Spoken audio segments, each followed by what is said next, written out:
All right, so effing it up right off the bat, but welcome to the Bengals and Brews podcast. The podcast basically where you get drunk and talk about football. This is all about Bengals football, and we're doing a mock draft today. How's everybody doing? We got Santori joining us for this mock draft. How's everybody doing this evening? Well, I just noticed a vacuum cleaner and a bucket of dirty stuff behind me, so my life's in shambles. How are y'all doing? I don't have a cool backdrop. That just means you're going to have to vacuum when you're done. So that was placed there strategically by your wife. Yeah, Well, exactly. I guess she's cleaning a mess in the hallway. One of the dogs found a roll of paper towels, so I feel that. All right, so this, like Derrick was saying, this episode we're going to do all 32 teams. We're recording this. We'll probably roll it out midweek. Yeah, probably like a Wednesday or something like that. So if you're listening to this, when there's no news after. going on.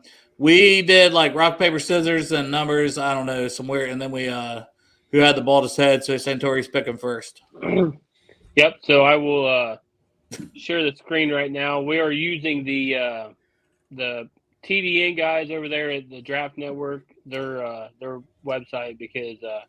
But we're going to go 1, 2, 3. Yep. So Santori will have first pick, Derrick second, me third, then keep it going. Yep. Santori back up at 4, Derrick 5, me 6, etc.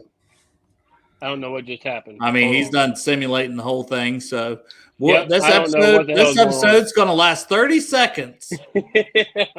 Exactly. Let me go back into that. But if you guys wanted to talk a little bit while I get everything pulled up, that'd be great. Santori, tell us about your show. How many episodes in are you? We are 4 in.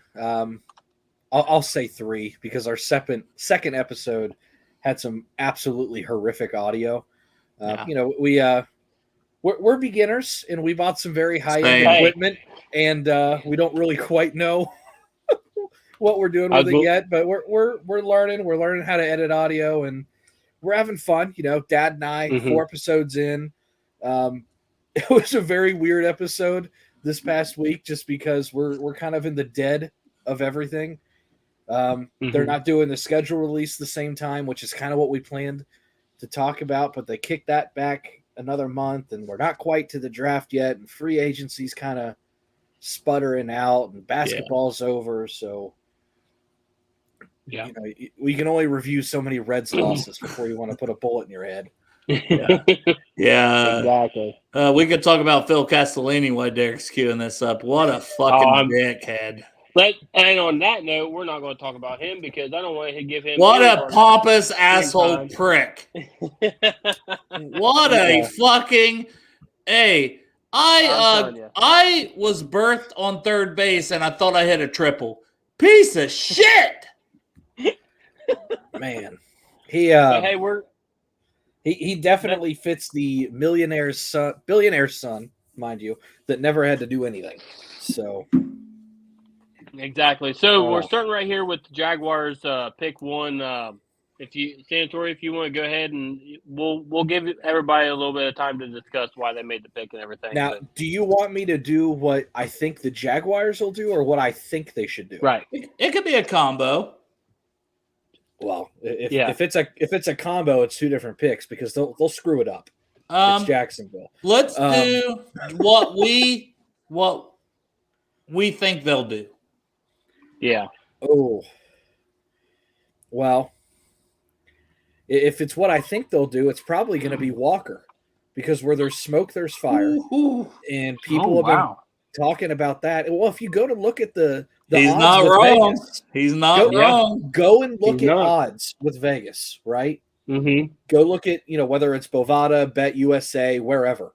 He's the second choice right now. And Vegas doesn't make shit up. They've done their research and done their phone calls. There's some serious smoke with fire, whatever you want to say. It would not surprise me if they went with Walker. And I have like a second round grade on him. I think that would be an absolute enormous mistake. Yeah. But hey, this is what we would do. This is what we think the Jaguars do. If it's what I think that those idiots are going to do, it's going to be Walker. Let's do it. Yeah. Let's do it. We're starting off with fire, going with Trayvon Walker. Well, that kind of makes No, so hold this on. a little Santori, more difficult I don't for me know. because I don't pay attention. It's kind of my stick. But did you say that you would have taken Hutchinson or Thibodeau or Evan Neal or Ika McQuanu or Sauce Gardner or Stingley or it would have been one of those. Yeah, right. Okay. I was just making sure, fucking idiots. That's why they're going to take Trayvon Walker. Put it on the board. Let's go. Pick two. All right, so pick two. I'm gonna stir things up even more than what the general consensus thinks because, I mean, Detroit Lions. Who's their quarterback? I think that Malik Willis goes here because he's the not a bad pick. The consensus seems like not my number one quarterback, mind you. I still think Desmond Ridder has a higher ceiling than Malik Willis, but Malik has the highest ceiling, but he also has bust potential.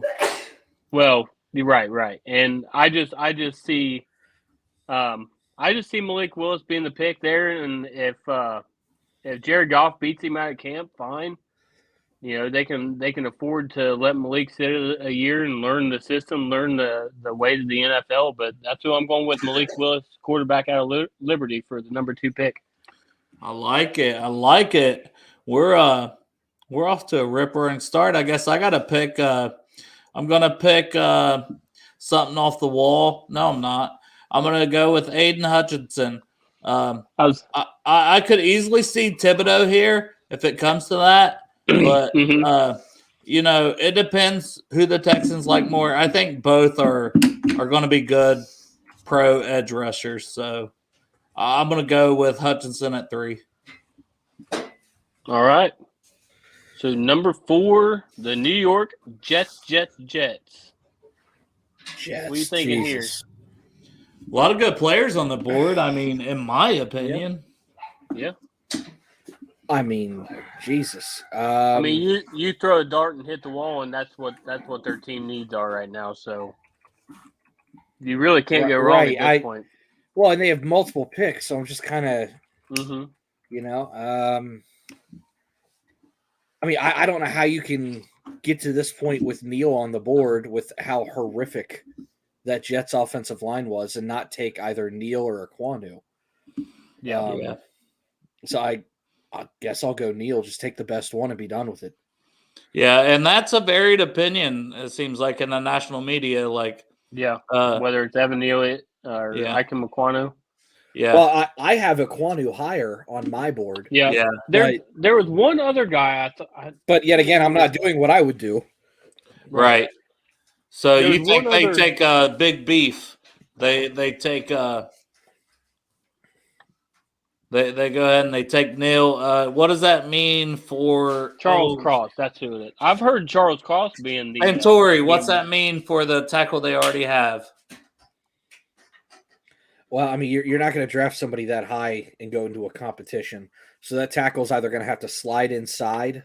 He might get moved to another organization, or they might flip him to another end. I mean, there's options. Who am I thinking of that? Yeah. I'm just drawing a blank. Sam Hubbard. Not Sam Hubbard, Marissa. Swear to God. Where her brain's at. Yeah. No, you're talking about Becton, right? Yeah. Mekhi Becton, that's who it is, yeah. He's been his body type is right tackle. Yeah. You could put him at right tackle. Fant didn't do horrible. Yeah. I mean, it's not a bad thing to have too many good linemen. Right. Worst case scenario, because they did just sign Laken Tomlinson. The center wasn't terrible. I'm looking at their lineup right now. Vera Tucker's a young pick. Fant isn't horrible, but if Becton or Fant ends up becoming, the swing tackle, so be it. Right. Or what's the worst thing that can happen? You find out that you've got 2 starting tackles and you don't want to pay one of them what you're paying, and Becton and Fant become available on one or the other, becomes available on the trade market because, as we all know, tackle's a premium position. So if you've got an extra one that you're willing to part with, someone will pay for it, for sure. Yep. Great point. So we're Evan going Neal. Neal. Yep. And you're up, Derrick, with the Giants.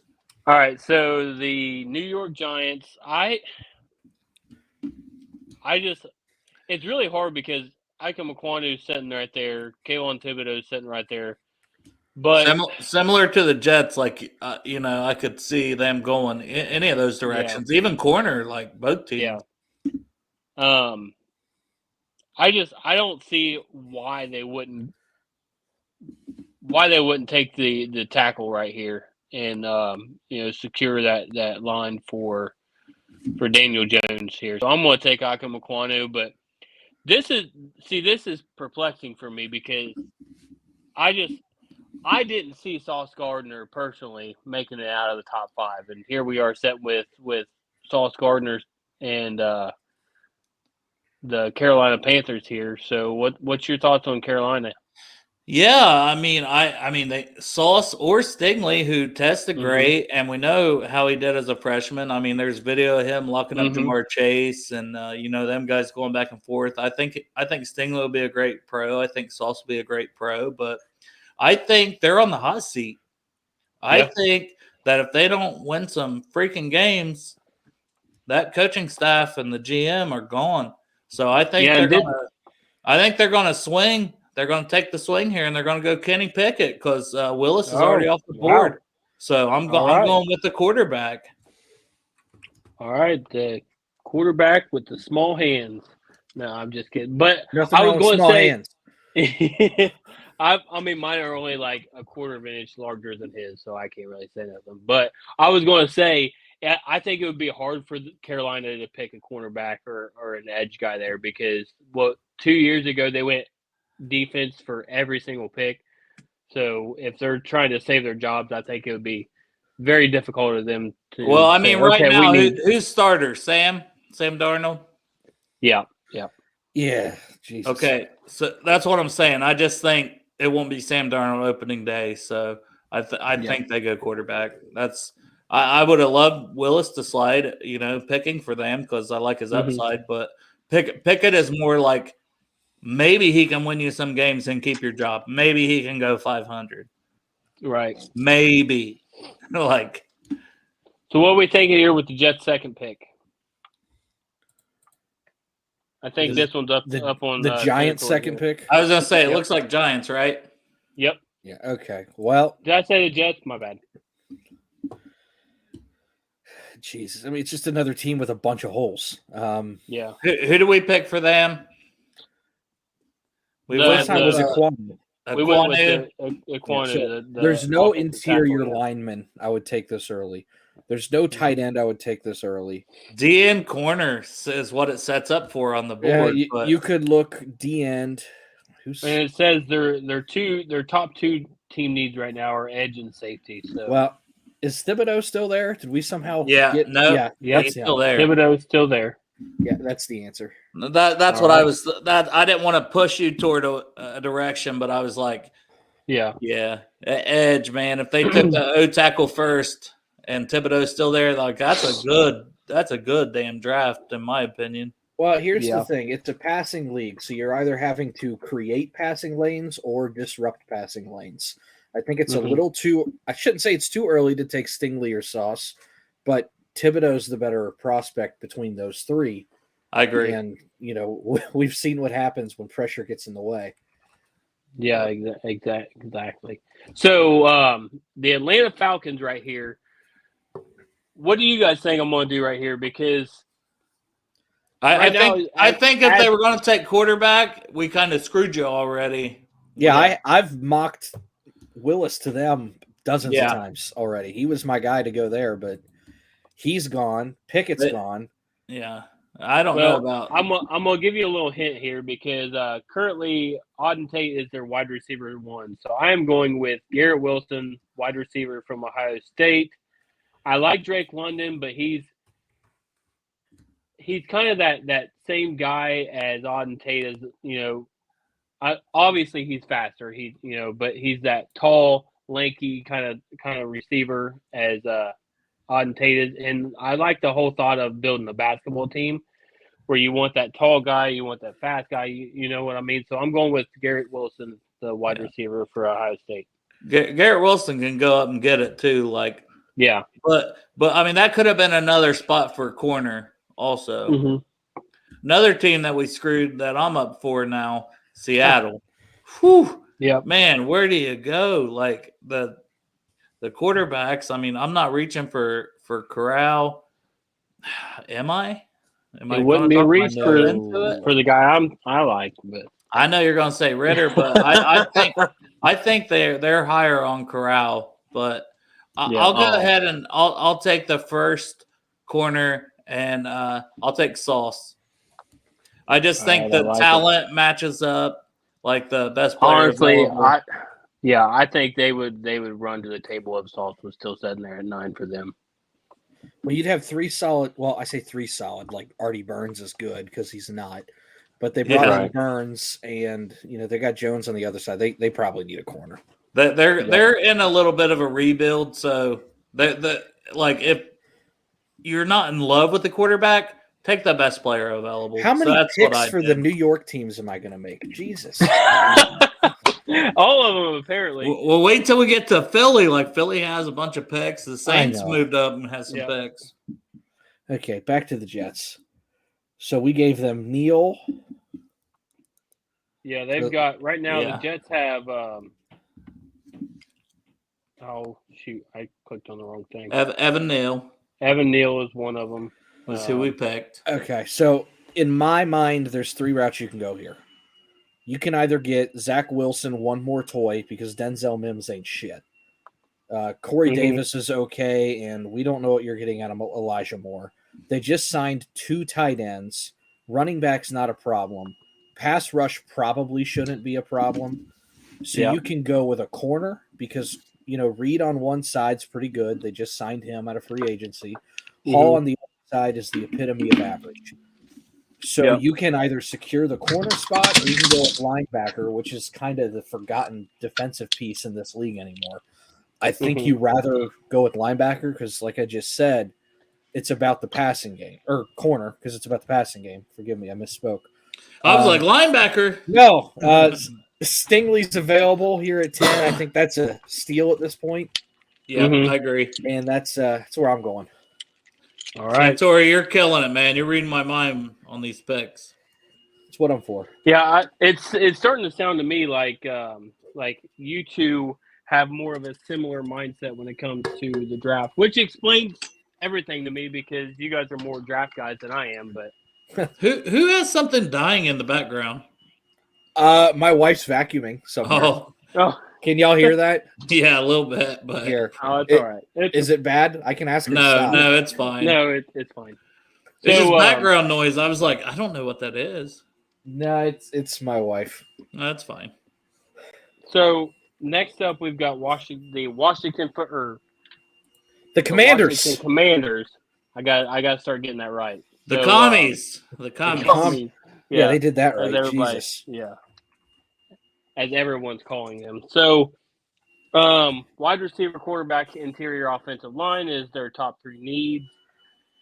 But I am going to go with a guy that kind of stands out to me as being he's the best safety in the draft right now, and for him to make it all the way to pick 11. I literally forgot about him. Yeah.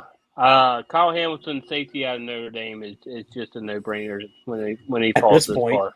Yeah. Yeah, because they need everything. Right. You see conversation on Twitter all the time. Oh, my God, how can guys drop? Well, this is how. Yeah. Yeah, because you never know what direction a team's going to go, and a team like Jacksonville at the top taking Walker throws everything into chaos. And then a couple quarterbacks coming off earlier than maybe some people expect. I mean, which they will. I mean, they always do. They always do. So, yeah. I'm up with the Vikings, and I'm like, fuck you, Santori, because I was just praising you for, like, reading my mind. And now it's like, damn it, Stingley's gone. So, Stingley I believe in taking talent, sir. That's why. No, I agree. So, like, I don't want to go – like, I'm a huge Trent McDuffie guy. But I don't see him as necessarily 12th. So I'll go Jermaine Johnson, DN. I don't really know what direction the Vikings. I feel like they could go so many different directions, but I'll go with that one. I'll try to add pass rush. I accidentally hit Drake London wide receiver by accident. I've got a spreadsheet up. I'll keep him on the board. Okay. Keeping track of this for my own nerdiness. So I've got Johnson written down. I've got it. We're good. Okay. Let's see here. So Houston, you guys are giving me all these great teams that don't have any needs whatsoever. And Houston picked, right? No, they haven't picked yet. Is this their first? No, this is their first pick, I think. No, it's their second pick. I gave him Hutchinson, or we gave him Hutchinson. Oh yeah, Aiden Hutchinson. I gave him Hutchinson. So man, I know what I would do. I'll see if Santori reads my mind again. All right. Well, who's available outside of? Oh Jesus, how'd Cross get this far? Charles Cross is still available with their offensive line. So you're going Charles Cross for Houston. Yeah, so everybody that's probably not reading your mind because you're not saying anything, but that's where I'm at. That is 100% reading my mind. Okay. I was like Charles Cross. I was like Charles Cross is 100% the pick because I mean you got Tunzel left tackle, Cross comes in day one as your right tackle. If they end up, not keeping Tunzel in a year or two, trade him, whatever. I know they just gave him an extension. I'm pretty sure. But Cross slides to left tackle. Like, it's a great pick. Read my mind again. So everybody that was watching the live video feed saw Drake London go. Well, that was not the pick. No one's watching the live video because we're recording this, Chief. Or not live video, but after the fact video. Derrick's got trigger finger. It's all right. Yeah, I got trigger finger. So this actually worked out perfect. So Cross is off the board. So if you keep saying Cross, he's gone. He went 13. Well, I was just about to say, what's the type of receiver that Baltimore needs right now? Well, if you just want to give them London and give a weapon to them, then that fixes your board real quick. Yeah, that's what I was going with was Drake London because I personally like Drake London as my wide receiver one. I love Chris Olave. I love Garrett Wilson. Obviously, I'm an Ohio State guy, but Drake London just has the size, speed, and just everything that is. Doesn't he seem like an AFC North receiver to you? Do you want my honest opinion on Drake London? Yes. Yeah, go ahead. I absolutely hate Drake London. Oh, and I'm okay. I have him at 4. So I have Wilson, and then I have Jameson Williams, then Chris Olave, then Drake London, and I'm not even sure if he deserves to be 4. I could make an argument for Johan Dotson, some other guys. What about you, Santori? I'm gonna get shit on for this one, but frankly, I don't care because my boards are always way different than everybody else. I do the draft a lot different than a lot of people. I look at a player and I say, what is your ceiling? And then each grade that I give is based on where I think you're actually going to be in the NFL. And then based on where I think you're going to be is where I would draft you. I just don't go, he's a good prospect. He tested well. I take all that in consideration. I think a little bit differently than a lot of people, and that's fine. But, for every one of these that I'm about to give out, keep in mind I had a first-round grade on Kareem Hunt, who went in the 3rd round, and I got shit on for that as well. And he just led the AFC in North in rushing his rookie year and then kicked a woman, but that's beyond the point. I have a 4th-round grade on Drake London. I hate him with all my heart. Well, there you go. He is big. He is slow. I don't think he runs routes well. To me, he's Auden Tate 2.0. Auden Tate was a 7th-round pick. I don't ever see him eclipsing 750 yards in a season. I don't see him being a number 1 option. I see him being similar career path to an Auden Tate.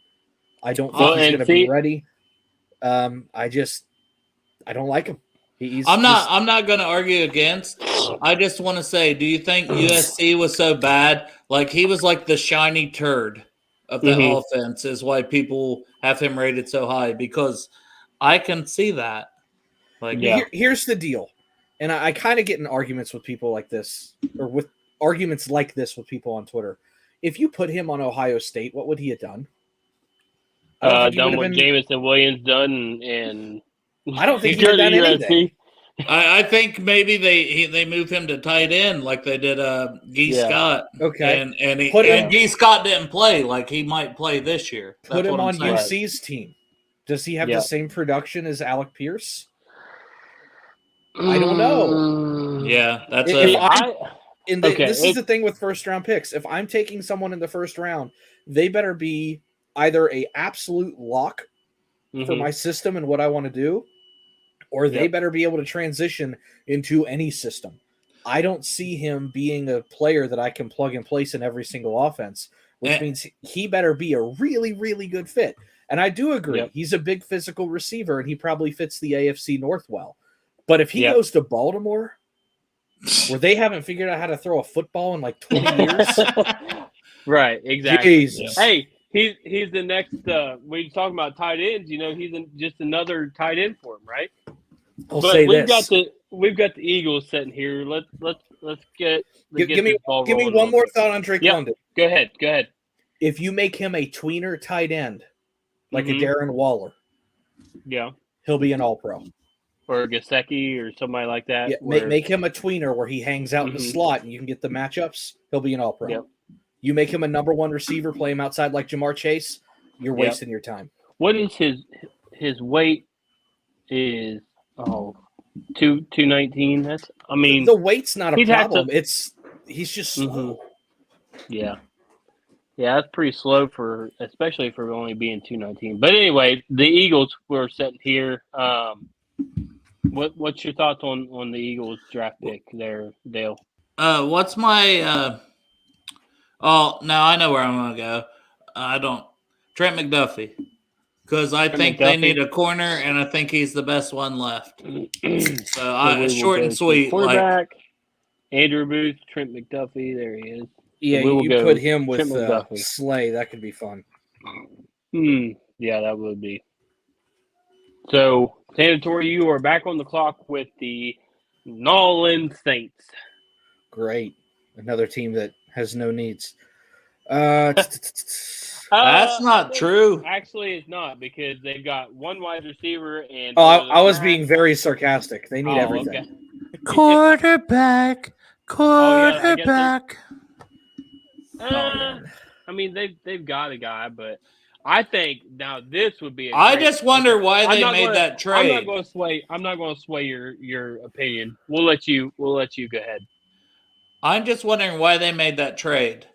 That trade was so weird. You never see a trade where it's like mid-round picks and like they wanted to have back-to-back picks in first rounds like Philly. All they did was swap everything. One team was backloaded with picks next year. But they got to give a first rounder next year. Like that's just about how they wanted to stack when you got to build a whole new team and you don't have a whole lot of financial resources. You better get as many lottery picks as you want. My initial thought, and you guys scroll down on the board a little bit just so I can see. Yeah. If you guys disagree, it's fine. But my initial thought when that trade happened is now they've got two basically top 20 picks that they can move up if there's a quarterback they really like. Like if they really like Willis or somebody. You guys don't feel that way? I think they're okay with Winston. I really do. I think it's probably a placeholder just for a year or two. But I wouldn't reach right now to try and replace Winston. You got Thomas. Smith ain't anything special. Troutman's nothing special. Callaway's nothing special. They need safety help in the worst way, but there's nothing I want to reach for right now. Linebacker's fine. D-line's fine. They could use a corner. The interior offensive line looks bad, but it's really not as shaky as one would have you believe. Right.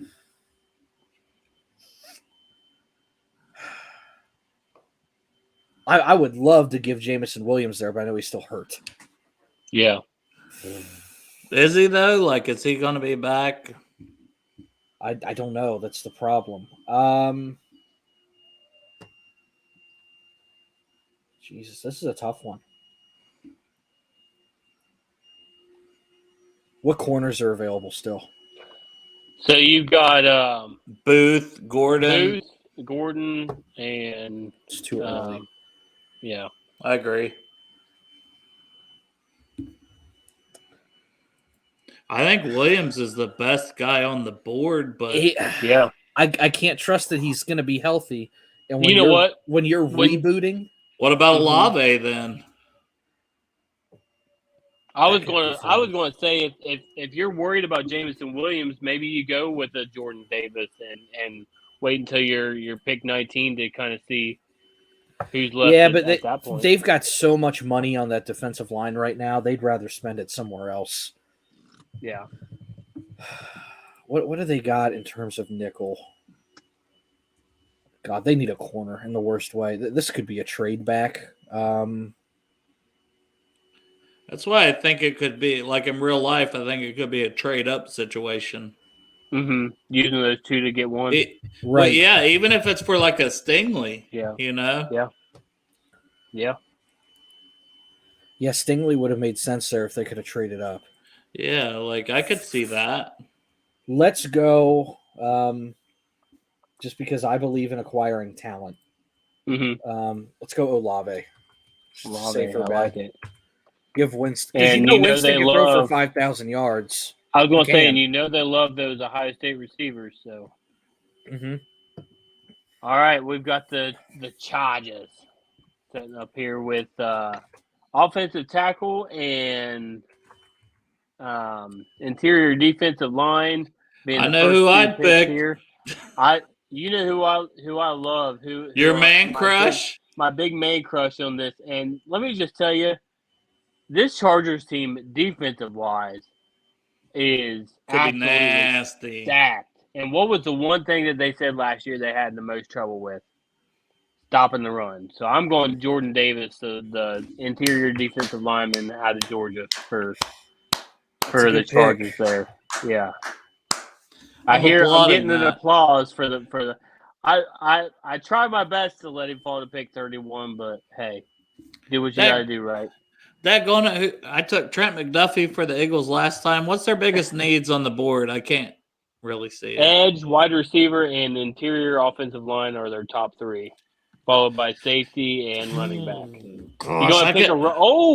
You can pick a running back in the first round. Hell no, I don't see one. I don't see one worthy of a first round pick. Number one, but number two, I'm really zeroed in, and I will ask you guys' opinion. Jameson Williams, the wide receiver that I have pretty high. I know the injury, like they have more information than us. Yeah. But then edge, George Karlaftis. Ooh. So what do you guys think based on those two? Like, I know it's my pick, but okay. Do you want to go for this right here? Is why I would not be for a Jameson Williams. 6'1.5", 179 pounds. What does Devonta Smith weigh in size? Man, I'm gonna be feeding that man some biscuits and gravy, something. I just think he's too much like a Devonta Smith to get Jameson Williams. Here's my issue. Look back over the and this should not be taken into consideration. It should not. But it's going to rear its ugly head if you go towards Jameson Williams. And I like Jameson Williams as a pick here if he's healthy enough, just because I think it gives that situation for Hurts of, okay, you've got everything you could want. You've got Goddard, you've got Williams, you've got Smith, you've got Sanders and Rieger. But the issue is when you look at Rieger and you look at J.J. Arcega-Whiteside, and then you look at Nelson, occasional hands Nelson, or Aguilar, whatever the hell his name was. Yeah. Oh, no, he's injury prone. They have had so many busts on receivers. Oh, yeah. If you bring a first-round receiver in who's already damaged goods, that fan base is going to lose its shit. Yeah. They will, no matter what. Well, yeah, I mean, this is also the same fan base that booed Santa Claus. I was just about to say that. Hey, Philly, if you're listening to this, fuck you. But to be fair, I am going to go Karlaftis for all the points you guys made, and I don't have the medical report on Jameson Williams, so I'm going to go Karlaftis because I think he's a safe pick. He's a good edge rusher, and that could have been an area where Ojabo before injury would have been a good pick, but Karlaftis now benefits from that and goes in that spot. Right. So we've got the Saints again for Mr. Santori. Oh my God. Yeah, we're just bouncing back and forth with the same. This is crazy because didn't they say this is the most draft picks in the history that's been have multiple picks? Right. You had the Jets, the Giants, the Saints, the Texans, the Eagles, 5 teams already. Yeah. But already though. Yeah, exactly. All right. So we took a wide receiver, offensive tackle, quarterback, and safety are their next 3. Zion Johnson. Zion Johnson. Damn it. I applaud that. That was one. If there is, everybody in this world knows I'm not a Linderbaum guy. Not because of his talent, just because of the positional versatility and the whole thought of that. But when I was listening to Good Morning Football the other day when they had Zion Johnson on there. Was Kay Adams on? Listening to this guy. Yeah, Kay Adams was on. And I'm just listening to this guy. They were talking, I mean, this guy is a math genius. He's Zion Johnson. He's got a degree in computer security or whatever it is that captain does, Bengals captain does. Cybersecurity. Yeah. I mean, this guy, you talk about smart. And for an offensive lineman, that is the top thing that I look for in offensive lineman. Now, wait a minute. I've got 3 college degrees. No one's ever called me smart. I get called dumb on Twitter all day. I mean, you've got a street smart. That's what it is. But I've got a master's. All right. I don't use it, but Pittsburgh Steelers. I'm going with the Ariza, the punter here. So no. In all honesty, they need an everything. Desmond Ridder. So the UC people hate you. I can't. Okay, I got it. They love him. This is what this team. Steelers are big on him. Why am I the one that has to do this? Hey man, it's rock paper scissors and then because you picked 9. I know. I picked 2. Yeah, my lucky / favorite number is 3. So, well, mine's 2. The only even prime number. How's that for math?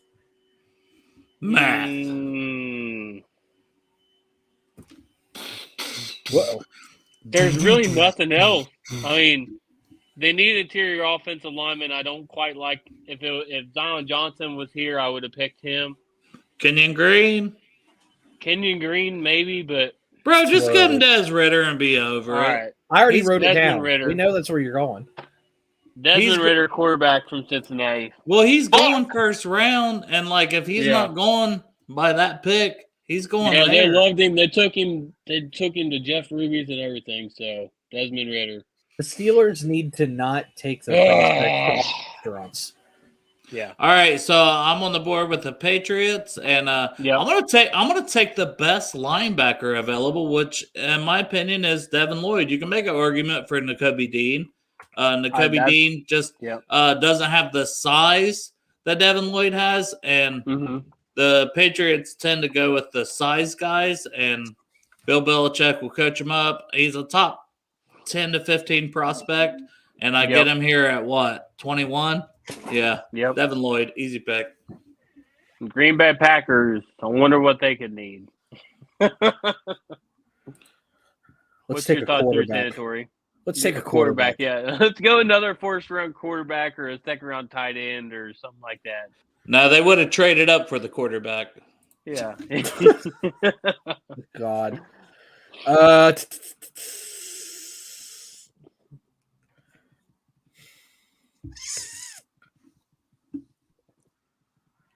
mean, they need a receiver in the worst damn way. Yeah, Jameson Williams. Yeah, I'm willing to roll with that just because I don't think it really matters who Rodgers throws to right now. And he's a good piece moving forward when Rodgers leaves. And even if he misses half the year, the they Packers do have are Sammy always Watkins. Yeah, great. No, that works out perfect because Sammy Watkins will be healthy for like 3 games, and Jameson Williams will probably miss 3 games. So that just works out perfectly, right? Sure. You know, I would like to get 17 out of both of them, but 20 between the two is okay. Exactly. So Arizona Cardinals here.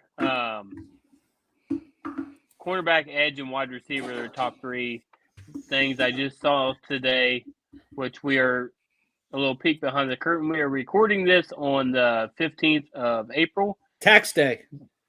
Tax day, exactly. That they did re-sign AJ Green. So wide receiver isn't technically a need, but they lost Christian Kirk. Yeah, they lost Christian Kirk. So I'm gonna. We haven't had a left field pick right so far yet, for a while anyway. So I'm going to go with I was going to say we started off with Trayvon Walker, homie. Yeah, exactly. So I'm going to go with Skye Moore, the wide receiver from Western Michigan. No. Hey, I'm talking out of left field. So no, I was Skye Moore. I was fantasizing about the idea of putting a Treylon Burks / Deebo Samuel kind of player in that offense with Kyler. Yeah, and I just thought that would have been fun. No, I love Skye Moore. He's in my top 30. And I think he's going to be a fantastic fit with them. I think that's going to be a nice security blanket. Man, I feel like I should draw my stuff out more, but I'm going to keep it real with you. I'm up for the Cowboys, and I don't know. I just see clear visions. And it's like Devonta Wyatt. I know he's 24 years old, but like I have him as a top 15 guy. Like, I don't know. I don't know what everybody's thoughts are on him. I feel like it's all over the board. But so I was going to say this. So I took Jordan Davis over Devonta Wyatt because of the fit and the need and everything. But between those two, who do you think has the advantage? Well, I like Jordan Davis. Like he's younger, and the way he tested, those are big pluses. Devonta Wyatt, like I said, being 24, only had 1 year this year of really good production, but I don't know. It's hard because is Wyatt just on a loaded defense? That's a concern for me. They need so much help on that interior line in Dallas. I mean, they are so beyond screwed inside. Yeah, I think Wyatt's a good pick there. I mean, he's obviously your next interior lineman available. So hold on, Santori, are you saying like interior D line or O line? D line. O line's okay. I was gonna say because I could see them taking a Kenyon Green. Also, would have been my backup pick. Like where they lost Connor Williams at left guard, and I know that was another divisive free agent for people, but Kenyon Green would be a good lineman on the offensive side. But I did go with Wyatt on the D side. Yeah. All right, so Buffalo Bills, Santori, quarterback, wide receiver, and running back are their top 3, followed by interior offensive lineman and offensive tackle. Shout out Glenn Goodberry. Yep. Shout out the Goodberry variant, Glenn, the wing master chief. Joe's cooler. Hey, they're both pretty cool, but yep. Hey, they will be on our show. I met both of them in the street outside of Planet Fitness, outside Paul Brown Stadium after the Jacksonville game. I was jumping up and down. I was screaming. I was having a hell of a time. Only one of them gave me a hug, and it was Joe. So, as far as I'm concerned, Glenn is dead to you. He's not dead to me, but he's man. I'm definitely gonna clip this. Where was my hug, Glenn? Where's my hug? Yeah, he owes you a hug. He owes me a hug and some of them damn good buffalo wings he's making. Yeah. With the Josh Allen secret sauce. Yeah, buffalo. Secondary's fine. Linebackers are shit, but you don't need those anymore. Pass rush is improved. Offensive line could use some help. Jeez. Is it too early for Green? It's not too early for Penning. We're going to take him. Yeah. Penning's just best available, but see, I could see corner. You said secondary's good. I think they have a need at corner. I like White. I just think he was hurt. Jackson, whatever. That's what I'm saying. They could add a corner. When you've got good safety play and that there's better corners for the value in the second and third rounds. Well, here's where I thought Booth could have been taken, was that pick. Yeah, I wouldn't be surprised if Booth slides just a little bit further than people think. So, Tennessee Titans, their top three needs are wide receiver, linebacker, and offensive tackle. They need a quarterback. They do, but there's really not one available. That's Matt Corral, if they want to. They're not going to do it. But you got to think about this, though. They don't have the balls to do that. Is Matt Corral better than a Ryan Tannehill? Matt Corral's the worst quarterback in this draft class. Yeah. And what? You ever watch Jack Cohn, bro? I don't like him. From Notre Dame? Well, listen, I said quarterbacks, not backups. Okay. He doesn't even count. So, guys that are anticipated to go beyond the 7th round, he's the worst. Yeah. This is, I don't know, man. When you look at Tennessee, I mean, the only thing they're really struggling is with wide receiver. Corner. What? I didn't say corner. Because I mean, they could probably use a little help with cornerback, but I just think if they wouldn't have re-signed Ben Jones, Linderbaum would have been great for them. Yeah, I just think this guy right here, I don't know if you guys can see it or not, Johan Dotson. You can tell my fantasy football brain is starting to come into effect here, but I like Johan Dotson for the Tennessee Titans there. Fair. All right, so I'm up with the Buccaneers. So once again, man, I'm not even going to draw this out. Kenyon Green. Mm-hmm. Kenyon Green. Yeah, they needed another lineman. They lost one to somebody. Can't remember who it was. Yeah, I don't know. Well, not only did they lose another retired. Well, no, he came back for him, didn't he? No, we signed right guard Kappa. Their left guard. Oh shoot, what's his name? He retired.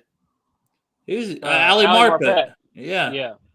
I thought he came back, but oh my god, Kenyon Green's played all over the place. So Kenyon Green. Enough said. All right, I Green have to Bay keep Packers. picking for the same team over and over again.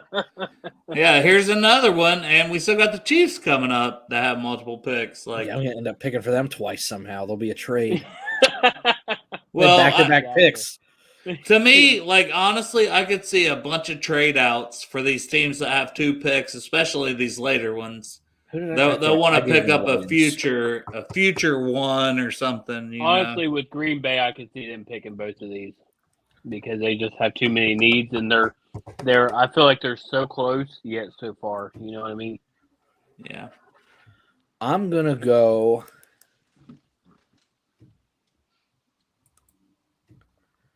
Who's their center? Myers. Blech. It's between Booth and Linderbaum right now. I was gonna say Linderbaum makes sense to me. Yeah, he'll fit in Green Bay too. It's the kind of guy they like. I'm going Linderbaum because they lost. Oh, sorry. Anyway, go ahead. The hell was that? he just wanted Linderbaum to be off the board before the Bengals. So my whole thing with Linderbaum is I love his talent, and if he's there, it is so difficult for me not to take him. So but you'd rather have him not there. Okay. Right. So do y'all follow Malik at all? Yeah. I think so, right? I treat him like gospel. When he speaks, it's written in stone. I haven't seen him get one wrong yet. He's saying defense the first round. So take Linderbaum off your board. Mm-hmm. All right. So Kansas City Chiefs, they just lost a really fast wide receiver. What do you guys think? Treylon! Exactly. Give them some Burks, fun. Wide receiver, Arkansas. That's too easy. Why am I picking? You're picking all the same teams, and I'm just picking all receivers. So, and then Kansas City again. Like we said earlier, I could see them using these 2 picks to trade up. So, or at least one of the 2. They need a corner, so I'm gonna go Booth. I could go Elam, but I'm gonna go Booth. All right, now for the pick that we have all been waiting for here. Pick 31, the Cincinnati Bengals, and would you look at that? The guy that I absolutely adore is still available. So you guys know my thoughts where I think we should go, but let's hear. And me and Santori are going to make sure that's not the pick because number 1, it's Santori's pick. Number 2, me and him's on the same wavelength typically, but I know he hates Elam, so it's going to be divisive. You're lucky, Derrick. So what's your guys' thoughts here? It doesn't matter if I hate Elam or not. A lot of people are very high on him, and I could be wrong. Yep. It's a little concerning to me when I don't like somebody and the rest of the world does. Normally, I love somebody and the rest of the world hates him, and then I can just kind of fight my case until he gets a chance. But, dude, it is literally he's grabby, and, he doesn't have the greatest downfield ball awareness. Like, those are big concerns. Well, he doesn't fill in the run, and in this league, especially this division, Najee Harris, Lamar Jackson, Chubb, Hunt. I mean, that's all his job's going to be for half the season is containing an outside run and then getting back in coverage. So he's either going to grab on deep balls like freaking Dre Kirkpatrick did, or he's not going to be able to fill in the run, and it bothers me. If he's a cover 3 corner and he never has to worry about it, and he's got some safety help, or he's a cover 4 corner, okay. There's going to be a lot of man and a lot of cover 2 in this scheme, and that scares the hell out of me. It's about fits too. Bro, I get it, and I always listen to everybody, because everybody has different opinions. That's what makes the draft fun to me. That's why I love this process. His size, his relative athletic score, all that, like, you add all that up, it looks great. He had a better season last year than this season, but I get the concern, so we're gonna just take him off the board because at the end of the day, it's your pick. So now we're getting down to our Logan Halls, our Boye Maffes, our Kyler Gordons. Logan Hall. Mm-hmm. You're screaming it? Yeah. I've got on board with it more lately too. Like I really have because he's like 50th on this board or something. But he's buried. Dane Brugler, that's my guy. Dane Brugler, like I barely read the Beast. I got to get into it more. Shout out Dane Brugler because that's amazing what he does. There it is. 65. There's your reach. 65. So let's talk about Logan Hall a little bit. When Dan Marino is right up, and we're going to quote the guy right here. It says Logan Hall is an ascending talent that has combined mental and technical growth in 2021 to produce his best season and vastly improve his overall evaluation. Houston plays him all across the defensive line, giving him plenty of chances to play the edge and interior as both a run defender and pass rusher. Hall features a long, stocky, and well-proportioned frame that is engineered to play defensive line in the NFL. So, I'm not going to read all of this stuff. I've got the Beast in front of me, and Dane Brugler has him rated as a defensive end, which I get it because he's 6'6", 283. Yep. Like that's a defensive end build, but he's played 3-tech at Houston his whole career. I was going to say we seen 2 years ago. We seen the monster himself. And his name is escaping me right now. What's the freaking 8 guy that we had? Calais Campbell. Marcus Hunt.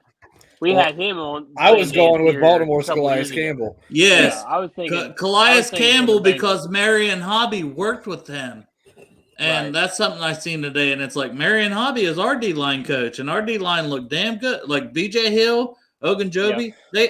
I'm sorry, but sometimes those contracts, the coaching helps. It does. Marion Hobby's a damn good D-line coach. I don't think he's going to be there at 65. I think he helps with the depth. Normally, I don't like drafting for depth in the first round, but here's the deal. With the Bengals run, that's their position right now. The only issues they have are depth. The Bengals run a very unique defense. They'll run even fronts out there, odd fronts. A lot of times their base, they stay in a 50, which is like a bastardized version of a 34, or if you're older, you can say the 34 is the bastardized version of the 50, where you got 5 guys up front, 2 in the back. However you want to say it, you've got to have versatility. Yeah. Think of him as it's almost like an inverse of Sam Hubbard, to where we can slide him inside and put him at linebacker and do some things.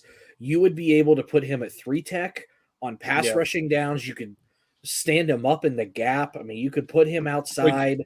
If your third and fourth down pass rushing unit looks like, and I think Denner said this earlier today. I was just about to say that. Could you imagine if it's Hendrickson, Hubbard, Osai, Hill, and Hall? Go eat, boys. Let's fucking go. Yeah. Yeah. I need to change my underwear for that one. Everything about Logan Hall is he's a guy on the rise. Like I said, his teammate, I'm losing Peyton Turner, I think it was. Can't remember what team he went to. But he was a pure edge guy, and he ended up going like top 20 or something like that, which was a big surprise last year. This guy he's special. He shines on tape. He tested well. And I believe he tested well. I've looked at 1 billion RASs in the last 3 days. I haven't slept. But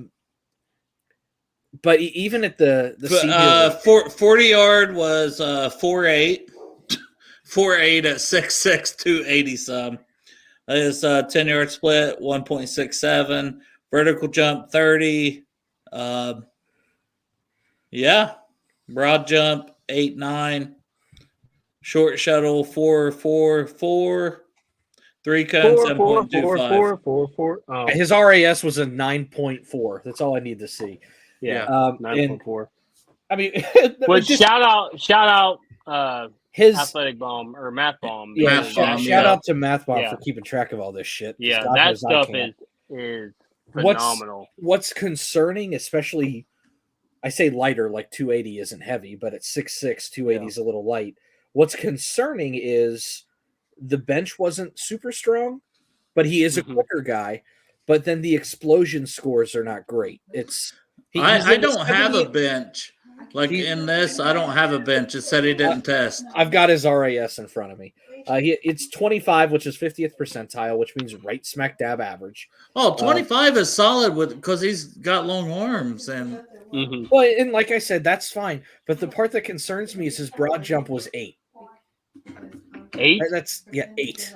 At his pro day, I got something had to happen. I got 8.9 for his pro day on Dane Brugler's. Yeah, but it's still not great. But then what?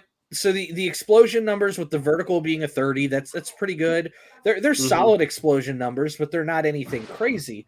But then you look over at his composite agility.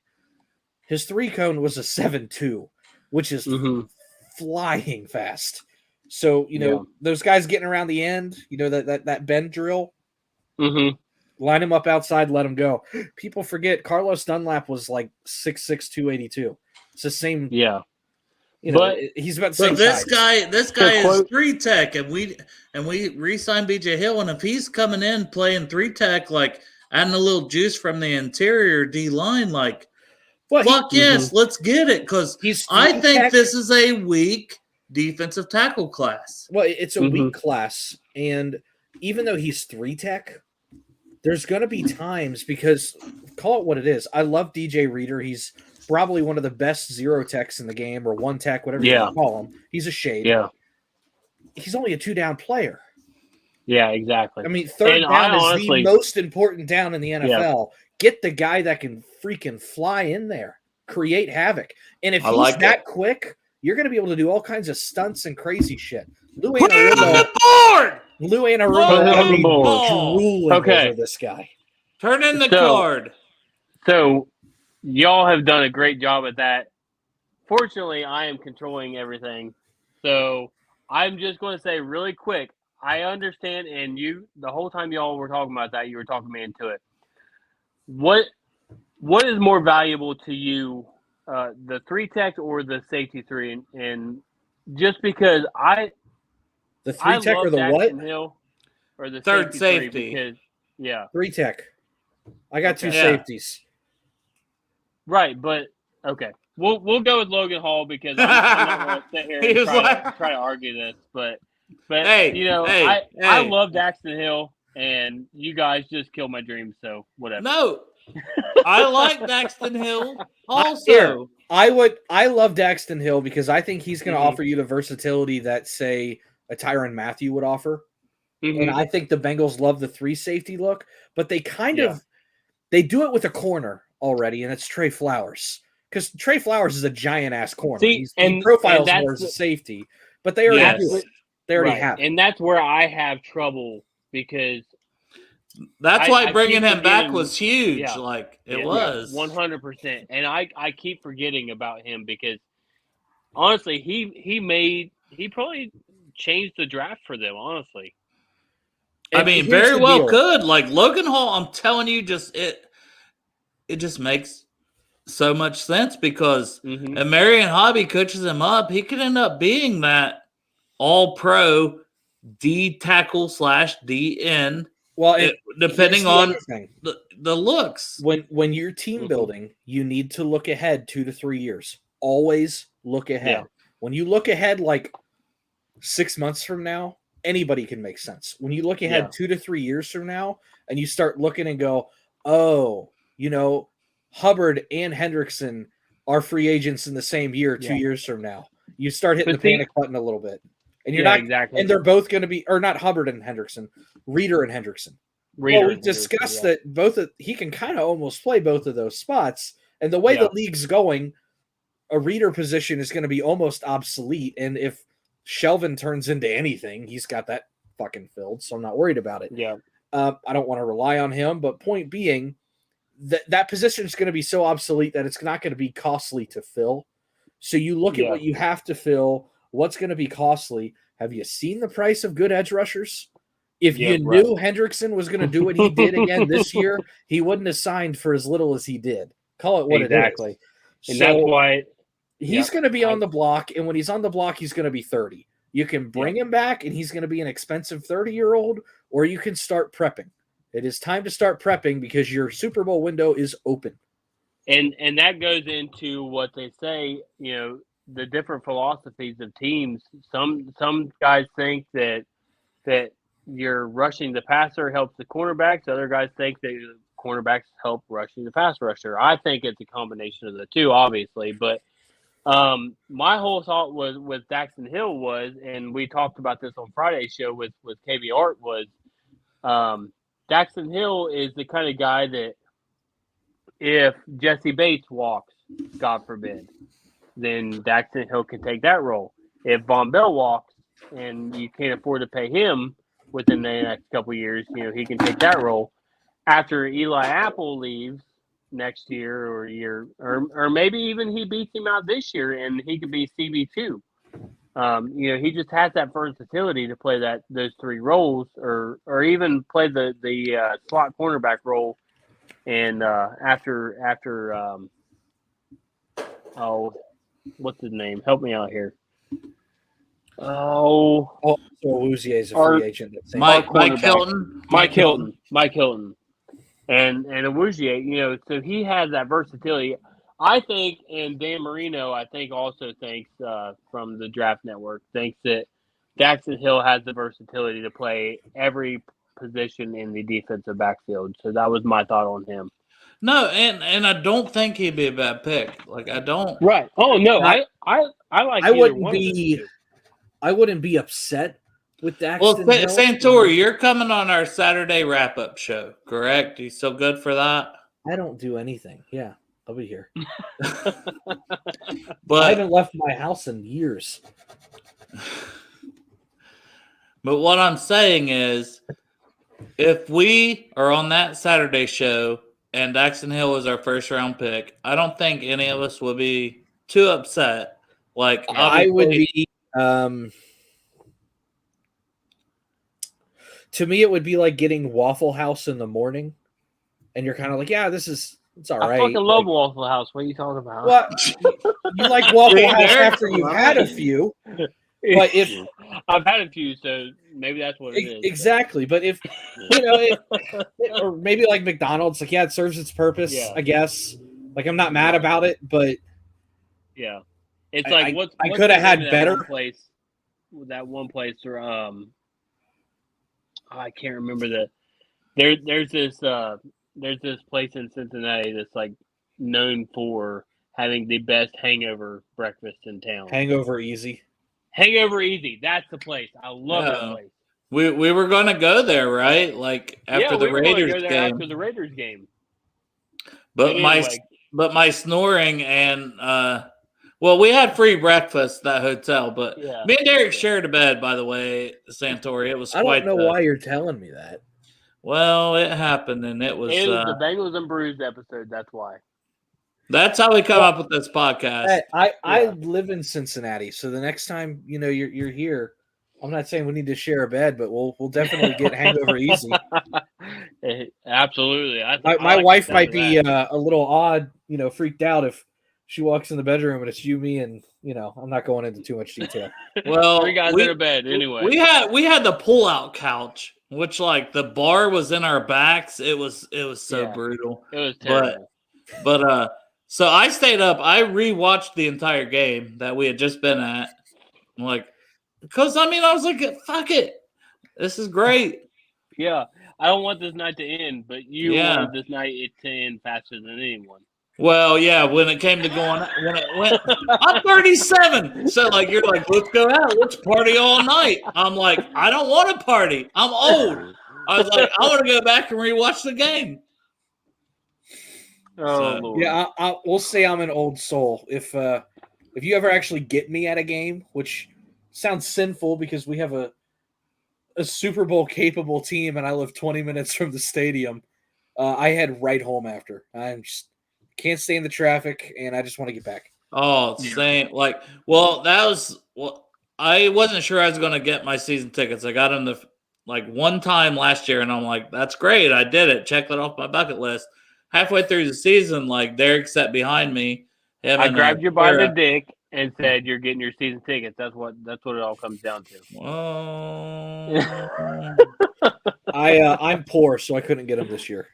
So, well, I was pretty poor also, and that was another reason I was like, I'm a teacher. I don't make any money, dude. That's what my degree's in. I'm not I have a teaching degree and I don't teach. So imagine how poor I am. No, hey, I went.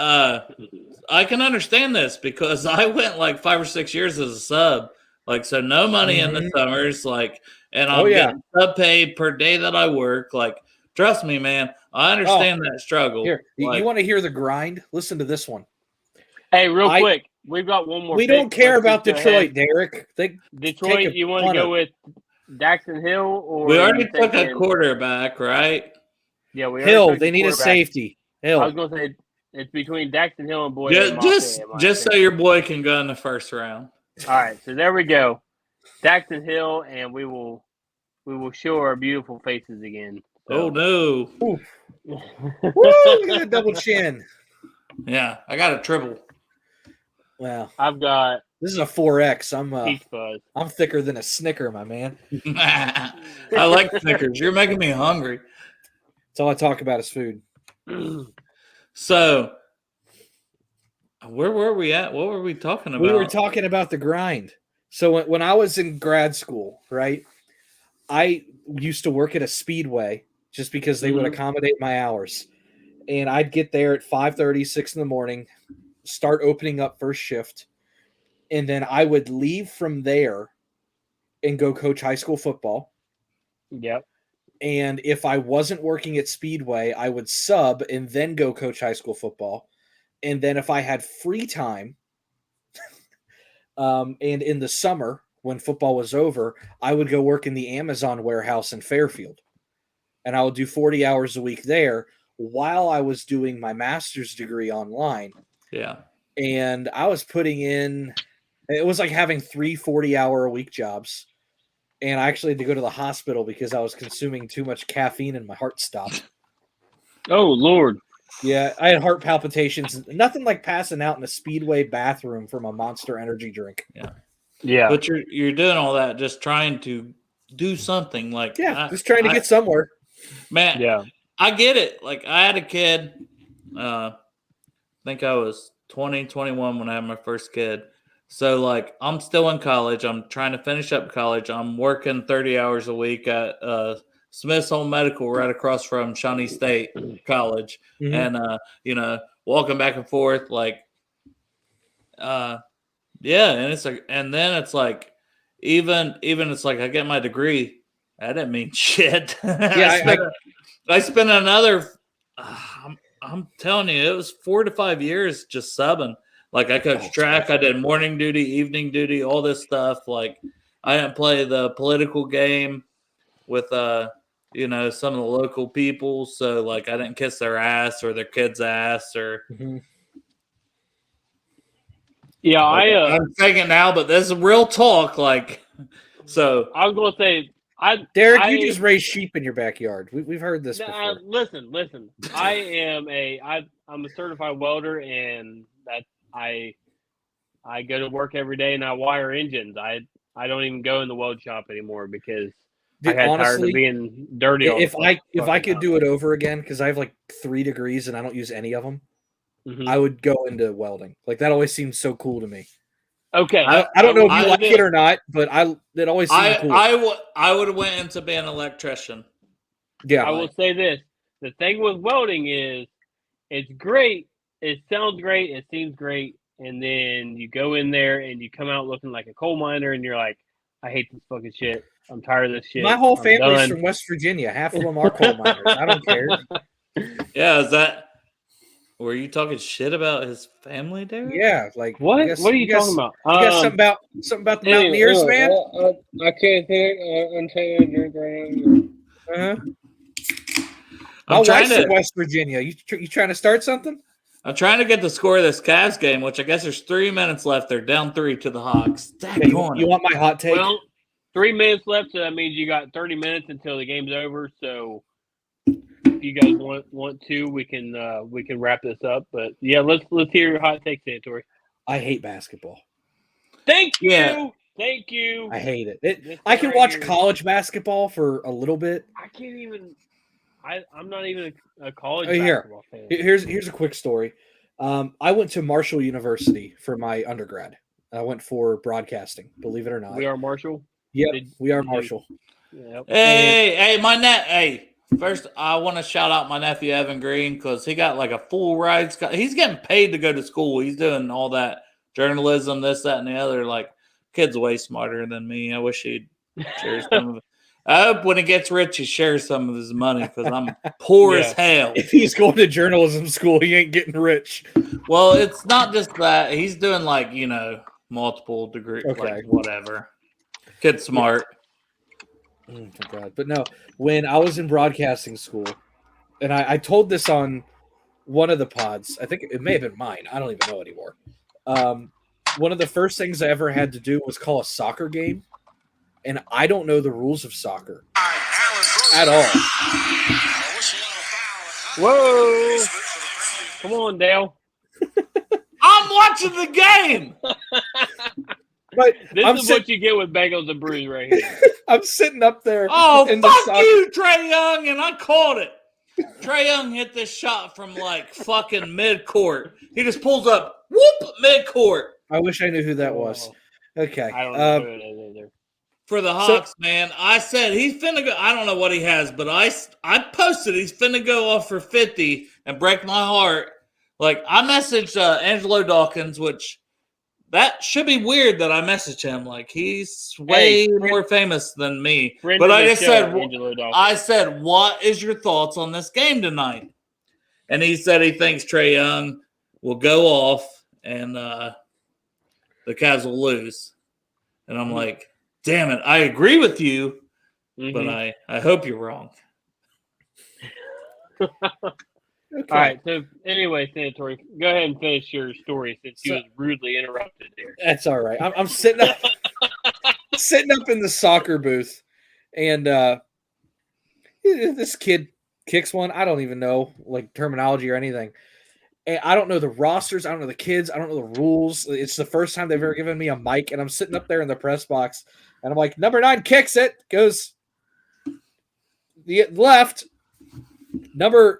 Stop and play, timeout. And my color guy goes, nope, that's a red card. And I was like, the hell's a red card? And he's like, well, it comes after a yellow card. And I'm like, all right, what's a yellow card? And he goes, well, he slid and hit him. And I was like, yellow card. Like, okay, great. Like, and then they put me in women's basketball, and I don't know the rules for that either.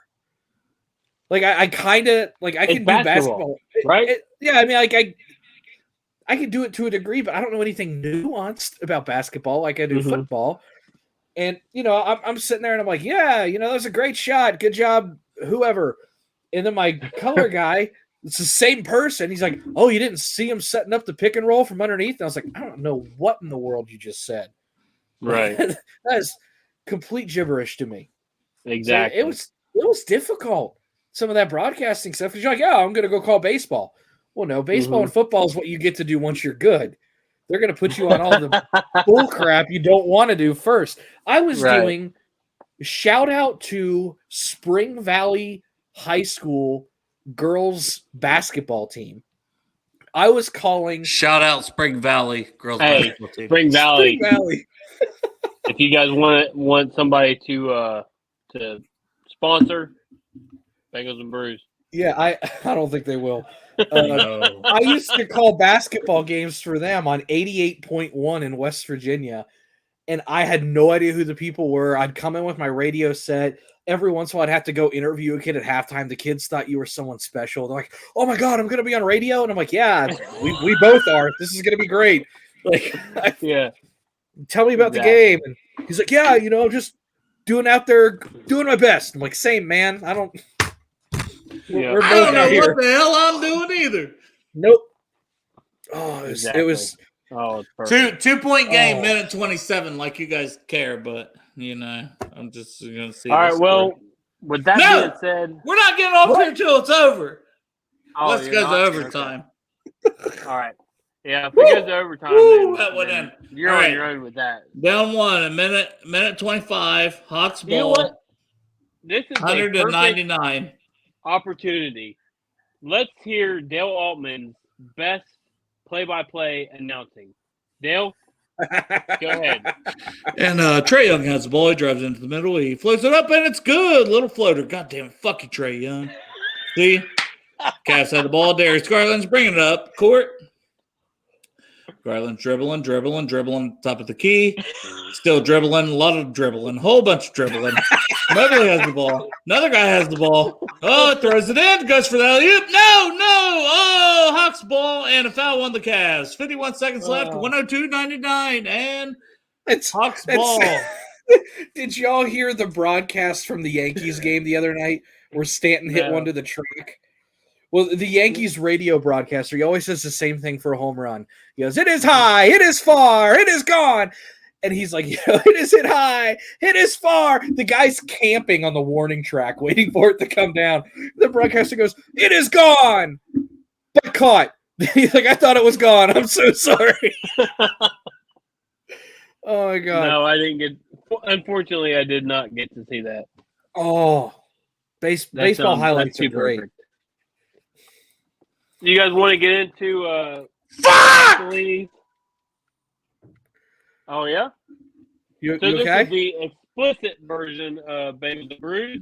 Yeah, there's no monetization here. No, not at all. Cavs got the rebound, down 3, and then they just literally threw it to the other team. It's Cleveland. Yeah, but it's Cleveland without LeBron and the young guys. They got Kevin Love and that's it, right? But Cleveland. That's the cutoff for me. If you tell me the name of a team and it doesn't start with Cincinnati, I'm out. That's how I am. Well, other than Xavier. Fuck Xavier. But anyway. But that doesn't start with Cincinnati. Huh? It doesn't start with Cincinnati or University of Cincinnati. That is true. Starts with Xavier. I got that going for me. All right, I'm getting off here. I'm pissed. Well, with that being said, were we going to talk about anything else? You said, no, Derek, you acted like we were going to jump into something. Wait, what did I say? You said, well, while we're here, why don't we start? And then he screamed, fuck. Yeah. Oh.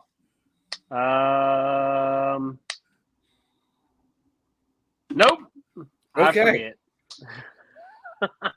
You may have to cut the last 20 minutes because I feel like we had a really good episode of that first round mock. And my wife just texted me and said, "You guys are so loud. Kids are trying to sleep." So I guess that's a good note to say. This has been the Bengals and Brews podcast. Thank you all so much for tuning into this wonderful episode of the 32-team mock draft. I love y'all. Hooday, and have a good one. Hi, Sarah.